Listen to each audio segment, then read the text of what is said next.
So let's talk about basic scanning for stocks. First of all, that when you want to know what stocks to trade, you will need to have a filter for your basic scanning, and it's going to be pretty simple and easy, and it's not as complicated as other people are saying. There's pretty much all my criteria. Let's go over them one by one. So basically, you want to scan in the pre-market, and if you see a ticker that's running yesterday that ran on 1,000%, it has a momentum of potentially dropping in the next day, of course, you want to keep that in the tab. Once you keep the previous day potential trades in the tab, then all you have to do is do the pre-market scanning. You wake up anywhere between 8 to 8:30.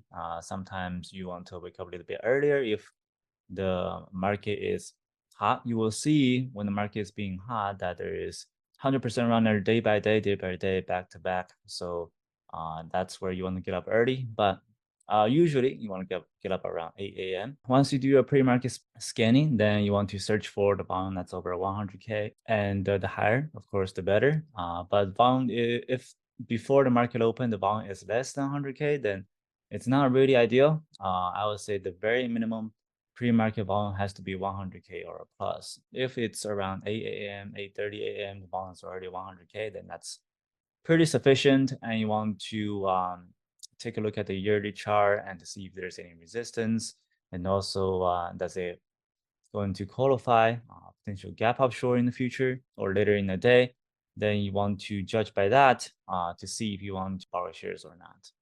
So the third point is you want to search for a price that's between $2 to $20.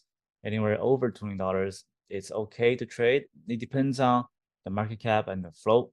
Right here, you do want to put a limit on the market cap. If the market cap exceeds over 500 million, then you do not want that in your scanner.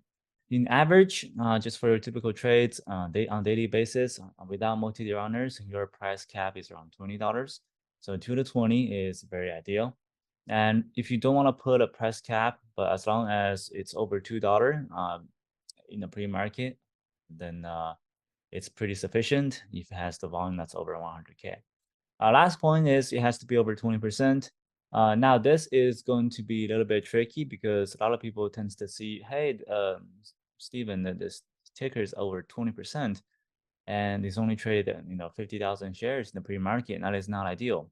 So 20%, over 20%.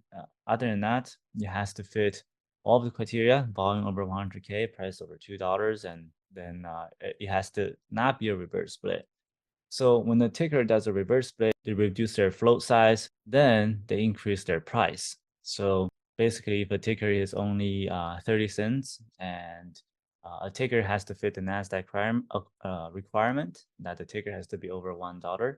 So if the ticker is under $1 and they have to do a reverse split to reduce the flow and increase the stock price, that means that the stock is all of a sudden up a couple thousand%, but they're actually not up a couple thousand%. It's just showing on the scanner that's up a couple thousand%. So if a ticker did a reverse split, majority of the time you can see it because after ticker does a reverse split, there's very limited amount of volume. So not something like over 100K, 200K in the pre-market. So just keep that in mind that after reverse split, ticker goes up a couple thousand%, sometimes a couple 100%, but majority of the time they don't trade any volume at all.